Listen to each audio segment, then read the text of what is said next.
Hello, आज हम लोग का टॉपिक है types of relation. Types of relation में हम लोग पढ़ेंगे reflexive relation, symmetric relation, transitive and equivalence relation. तो टाइप्स ऑफ रिलेशन शुरू करने के पहले मैं रिलेशन के वीडियो में हम लोग रिलेशन को अच्छी तरह से समझ चुके हैं, पर मैं यहाँ पर रिलेशन के कुछ पॉइंट को डिस्कस कर दे रहा हूँ जो टाइप्स ऑफ रिलेशन समझने में थोड़ा सा इजी हो। देखिए, रिलेशन हम लोग रिलेशन के वीडियो में हम लोग पढ़े हैं। रिलेशन क्या है? रिलेशन एक सबसेट होता है। किस का सबसेट होता है? जिस सेट पर ये रिलेशन डिफाइन किया जाता है उसका कार्टेशियन प्रोडक्ट का ये सबसेट होता है। मैं बोल रहा हूं कि एक रिलेशन R डिफाइन किया गया है सेट A पर, तो ऑब्वियसली R क्या होगा? सबसेट होगा A क्रॉस A का। मींस इस R सेट का जितना सारा एलिमेंट है वो इस सेट के एलिमेंट से बनेगा। क्लियर? अब मैं मान लीजिए ये सेट को डिफाइन किया, एक छोटा सा सेट लिया कि समझने में इजी हो, 1 2 3। तो ये सेट का कार्टेशियन प्रोडक्ट के साथ क्या होगा? 1 के साथ तीनों का पेयर बनाएंगे, 1 1 1 2 1 3। 2 के साथ तीनों का 2 1 2 3 2 2 2 3 3 1 3 2 3 3। ये कार्टेशियन प्रोडक्ट हुआ सेट ए का ए के साथ। मींस R जो होगा इस सेट का सबसेट होगा। अब चलिए आते हैं टाइप्स ऑफ रिलेशन। मींस पहला रिफ्लेक्सिव। एक रिलेशन मींस से एक रिलेशन को हम लोग रिफ्लेक्सिव कब कहेंगे? जब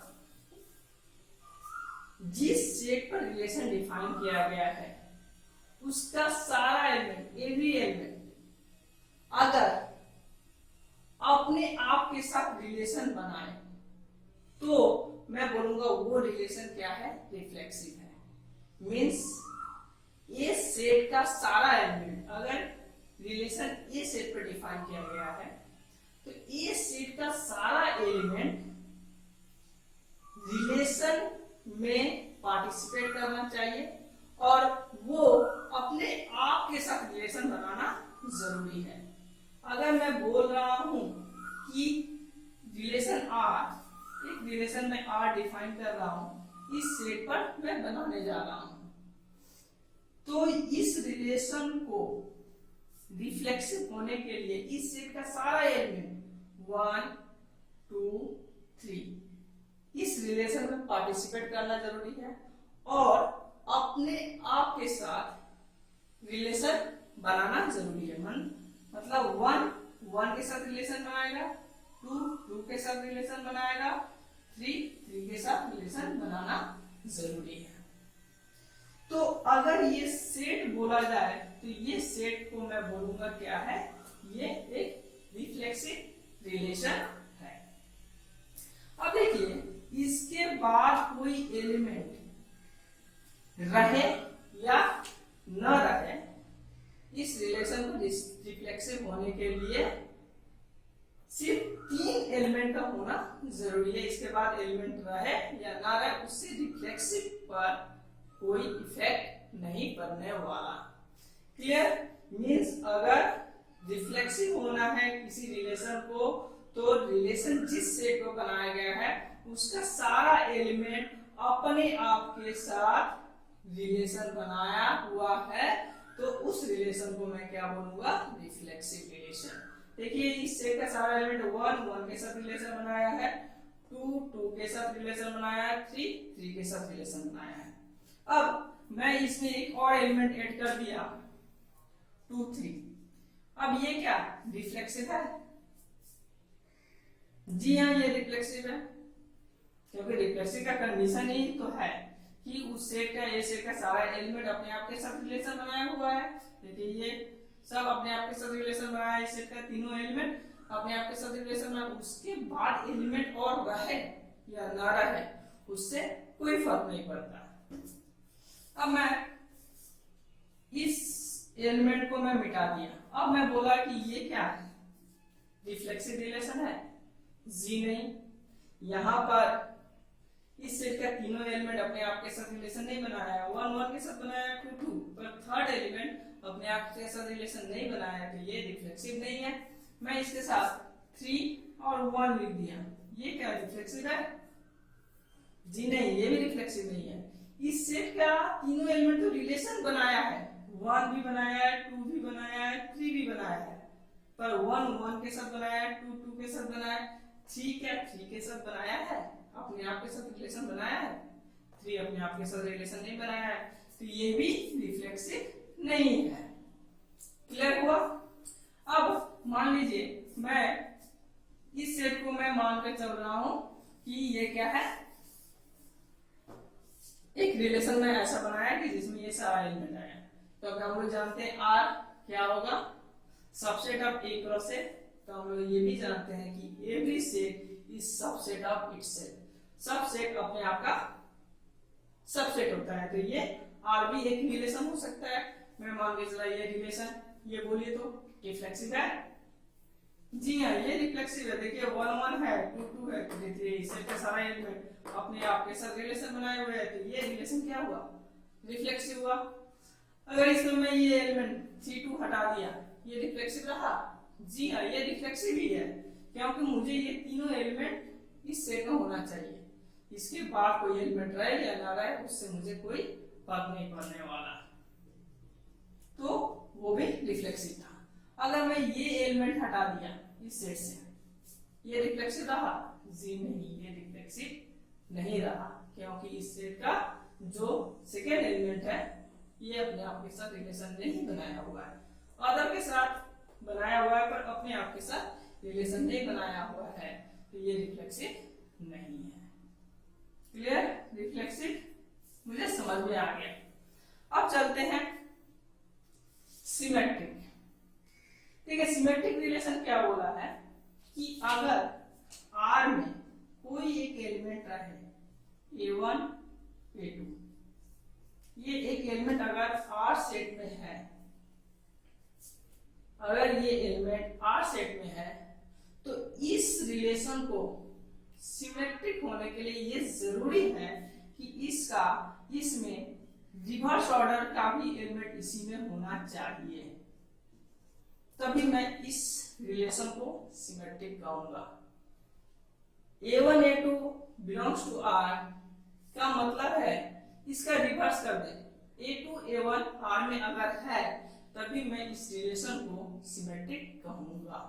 सिंपल से एक एग्जांपल फिर लेते हैं, 1 1 2 2 3 3, ये रिलेशन क्या सिमेट्रिक है?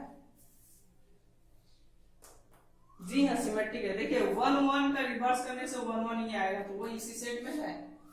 2 2 का रिवर्स करने से 2 2 ही आएगा, वो भी इसी सेट में है। 3 3 का रिवर्स करने से 3 3 आएगा, ये भी इसी सेट में है, तो ये तो मेरा सिमेट्रिक है। पर मैं इसमें एक और एक एलिमेंट डाल दिया 3 1, ये सिमेट्रिक है? जी नहीं, इसका तो सबका इन तीनों का रिवर्स करने से इस सेट में है, पर इसका रिवर्स करने से क्या आएगा 1 3, इस सेट में मेंबर है नहीं, इस सेट का मेंबर नहीं है, तो इस R को सिमेट्रिक रिलेशन कराने के लिए इसमें एक एलिमेंट 1 3 होना जरूरी है। अब ये बन गया सिमेट्रिक। सिमिलरली जो भी एलिमेंट है अगर इस सेट में है उसका रिवर्स भी इसी सेट में रहे, तो उस रिलेशन को हम लोग क्या बोलेंगे, सिमेट्रिक रिलेशन। तो सिमेट्रिक बहुत सा इजी है, कोई भी रिलेशन को सिमेट्रिक चेक करना है तो मुझे देखना है कोई एलिमेंट है और उसका भी रिवर्स भी उसी सेट में है, तो मैं बोलूंगा कि वो सिमेट्रिक है। अब आते हैं ट्रांजिटिव। ट्रांजिटिव रिलेशन में क्या बोला है कि अगर A1 एक रिलेशन है जिसमें एक एलिमेंट है A1 A2 और दूसरा एलिमेंट है A2 A3। तो इस रिलेशन को ट्रांजिटिव होने के लिए ये जरूरी है कि A1 A2 A1 में से ये कैंसिल होकर A1 A3 एलिमेंट भी इसी सेट में रहे, इस सेट का मेंबर हो। A1 A2 belongs to R and A2 A3 belongs to R implies A1 A3 माने सेकंड एलिमेंट, इस फर्स्ट एलिमेंट का सेकंड एलिमेंट का फर्स्ट को कैंसिल आउट करने के बाद जो एलिमेंट बचेगा उसका अगर मैं ऑर्डर पेयर बना रहा हूं तो अगर वो भी उसी सेट में है तो मैं बोलूंगा वो रिलेशन क्या है, ट्रांजिटिव है। क्लियर? अब ट्रांजिटिव को एग्जांपल से समझते हैं। मान लीजिए एक सेट रिलेशन है R जिसमें दो एलिमेंट हैं 1 2, एक एलिमेंट, दूसरा एलिमेंट 2 3 और एक एलिमेंट में ले लिया 3 3। अब इस रिलेशन को मुझे ट्रांजिटिव होने के लिए जरूरी है मैं पहला दो एलिमेंट देख रहा हूं 1 2 2 3 2 2 मैच खाया, मतलब इसको ट्रांजिटिव रिलेशन होने के लिए इस सेट में 1 3 भी होना जरूरी है। अब अभी ये ट्रांजिटिव नहीं बन गया है, अभी मैं अदर एलिमेंट का कॉम्बिनेशन भी मुझे चेक करना पड़ेगा। चेक करने से मुझे सारा इस कंडीशन को फॉलो कर जाना चाहिए, सेट का सारा एलिमेंट इस कंडीशन को फॉलो कर जाना चाहिए।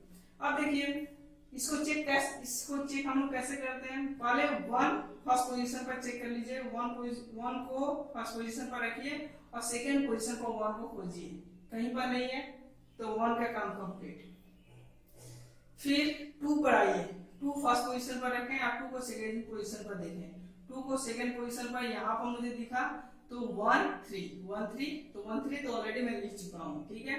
फिर 2 को सेकंड पोजीशन पर कहीं नहीं है। अब मैं आऊंगा 3 को फर्स्ट पोजीशन पर रखा, 3 को मैं फर्स्ट पोजीशन पर रखा, सेकंड पोजीशन पर 3 खोजूंगा, सेकंड पोजीशन पर 3 यहाँ पर है, तो यानी 2 3 एक और एलिमेंट इसमें होना चाहिए इसको ट्रांजिटिव होने के लिए, ठीक है। और 3 को फिर मैं 3 को सेकंड पोजीशन में खोजूंगा, यहाँ एक सेकंड पोजीशन में 3 है, यहाँ भी सेकंड पोजीशन में 3 है, तो 1 3 ऑलरेडी है। फिर 3 यहाँ भी सेकंड पोजीशन में है तो 3 में 2 3 ऑलरेडी है, तो ये मेरा सेट बन गया ट्रांजिटिव।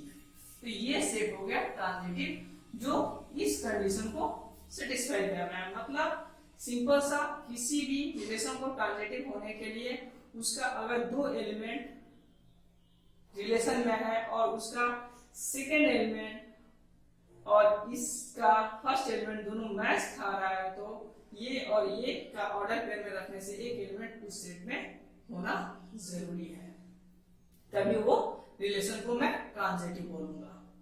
क्लियर हो गया? अब इक्विवेलेंस रिलेशन क्या है? देखिए अगर कोई रिलेशन ये तीन रिलेशन को सेटिस्फाई करना है, मतलब अगर कोई रिलेशन रिफ्लेक्सिव हो, सिमेट्रिक हो और ट्रांजिटिव हो तो उस रिलेशन को हम लोग क्या बोलते हैं?